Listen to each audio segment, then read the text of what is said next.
baay'ee gammadee jira jechuudha. Habiibi kiyyaa lakkisuuta suuta ija namaatiitti na dura buuta. Hedduu takka gammadee alhamdulillah rabbil aalamiin rabbiin galanni haa gahu. Baay'ee gammadee habiibi kiyya suuta taraa gagga'e ija namaatiitti na dura buuta jedhe. Assalaamu alaikum warahmatullahi wabarakatuh. Muna narra akhbaara jadiida akhbaara haaraa.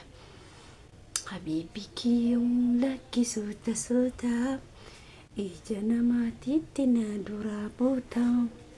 TikTok, Facebook, ittiin bu'isuuta ija namaatiitti na dura buuta. I am happy. I am very happy. Baay'ee gammade. Habiibi kiyya adha bakka sirba bichaan isin gaggeessuu deema. Hordoftoota kabajamtoota like, share, subscribe gochuu hin dagatina.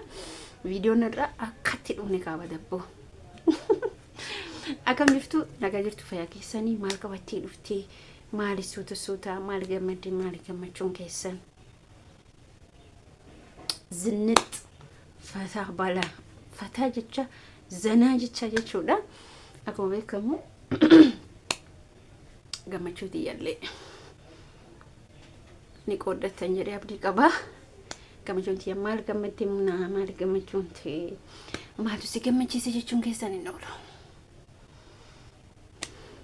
Maal isin jeesanitti fakkaate wanni ani isin jee hundinuu gammachuudha raaha qalbiiti. Dubartii uf tuultu yookiin uf jajju yookiin maal taatu jireenya ofiitiif hinnaatu qalbii keessaa akka nama buutu bultii ishii keessaa akka baatu. Tokko dubartiin uf tuultu jireenya waltiif hin taatu jireenya isii keessaa akka baatu dubartii bareedduu malkii fi qofa laaltu hin jiramtire. Ani immoo gammachuun tiyya tanarra gammachuu addaa ta qalbii namaa gammachiiftu ta qalbii teessan gammachiiftu bakka wallahi hedduu takka gammade alhamdulillah rabbil aalamiin. Gama keessanitti maal fida maalin dhufa wii maal gammadde munaa jechuun hin oolu waan ta'eef akkuma asirratti argitan habiibi kiyya suuta tasgabbaa'e ija namaa buuta. Inni jedhu kun hiikaan isaas ni galalaata yookaan galuu taate immoo komantii jalatti barreessaa. Komantii jalatti maaliif akkas jettee munaan maal qabattee dhufuu diddi maal gammatti isuma irraayyuu maal ni gammachuun kee kun keenna gammachuun ati gammaddee nutis gammannee jirra. Akkasii inshallah wanti qabadde isin dhufu baay'eedha akkuma gammade. Migee hordoftoota kiyyaaf gammachuu tiyya tana qooduu modhiisuu kan jedhu jechuudha. Isiniif qooda isin immoo tuyyuu viidiyoo kiyya jechuudha. Like fi share subscribe gochuu fi komentii yaadalee garagaraa maqaamunaa maal qabattee dhufti jechuun hin oolu. Hedduu gammadee baay'ee gammadee hadha bakka sirbina godha. Bakka isin duukaa haasa'ina godha. Isin duukaa bakka haasa'ee xumuru jechuudha. Inshallah isin qoodu jira, isin fidu jira, isin mul'isu jira, zaahiras jira jechuudha. Ka zaahiras isa amma viidiyoodha. Habiibi kiyya kana keessanitti fidumoo fidu haa dhufumoo haa hafu. Yoo dhufellee rakkoon qabu ani garuu barbaadu akka inni gara keessan dhufu hin barbaadu gonkumaa eenyumaa ta'e bareeda isaa ta'u fokkata isaa ta'u hin fidu bakka.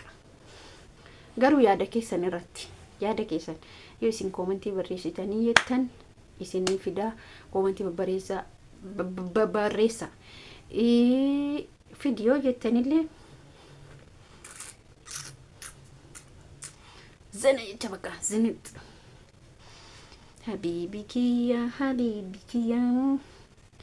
lubbuun tiyyaa siifin iyya yaa bareedaa kiyya ani siifin iyya. Dhugaa rabbi namni jechuu gaafa gammadu wantoota bakka qalbiin isaa raahaa ta'u jechuudha. Raahaa ta'u haasa bakka keessa isaa waan gammachuu qabu. I am very happy. Hedduu takka gammade. Akkasii isin jechuu barbaadu hordoftoota kiyyaa yaada keessan irratti hundaa'ee akkatti viidiyoon kiyya baariyaala maal jedhanii subscribe view iddoo qabaatee jechuudha. Akka xiqqeetti godhee gurra kana qabee tan gootota isanitti fida. Gurra tana lamaan qabee hundi isinitti fida jechuudha. Garuu na jala arrabsita yoo fukkataa ta'e. Akkana na arrabsitu. Yoo hin arrabsine ta'e rakkoota kan qabu. Arrabsitanis maal gootanii arrabsitan na dura na arrabsina. Gaarii namaati. Nama gara laafessaa nama jabaadha nama bakka ani garuu asirratti isa jajuun barbaadu nama baay'ee namatti toluudha. Bakka nama bakka akkasi isin hawwatu dhiisaa boo wallahi jajuun tun hin taatu.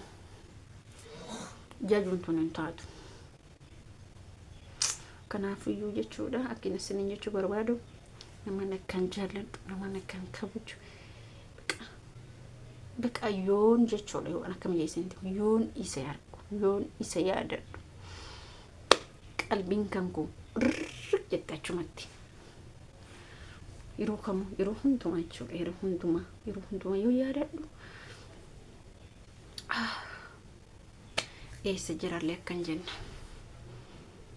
an diaspora barbaadu diaspora mannaa jechuudha diaspora mannaa hiyyeessa biyya keessaa waan qabne ka lukkuu hin qabne ka allaattii hin qabne ginimaa namaa godha ka lukkuuf allaattii hin qabne illee akkam jettan isin soqaame isin eessa jira Itoophiyaan adamoo Oromiyaan adamoo Oromiyaa keessa immoo mee nama beekee jechuudha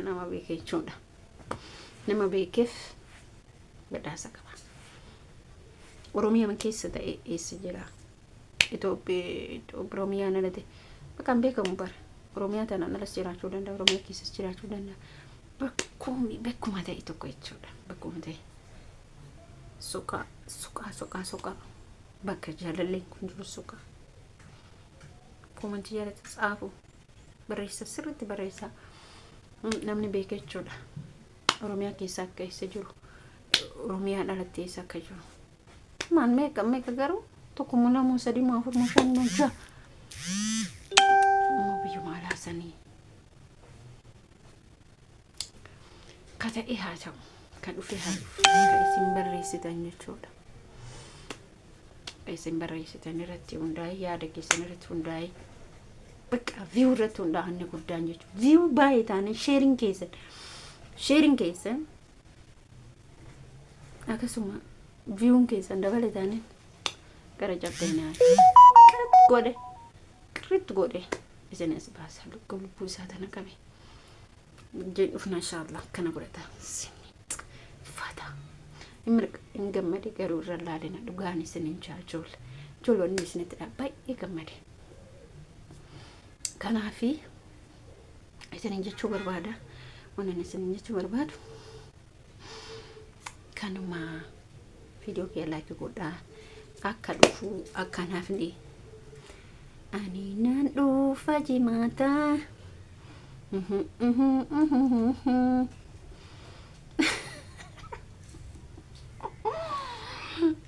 naafin kottu jimaata sanbatitti aanuti baata naafini kottu jimaata sanbata dhufutti abbaata akkasii isin taphachiisumaa fi malee isin bashannansiisumaa fi malee waan biraa fi miti baqqaa kanuma qaqashtiidhaan tiyyaa babbareedduu tiyyaa laayikii godhaa sheer godhaa ni dhufa namichi ni dhufa guyyaa tokko kophaarraa si baasa gaafa rakkoo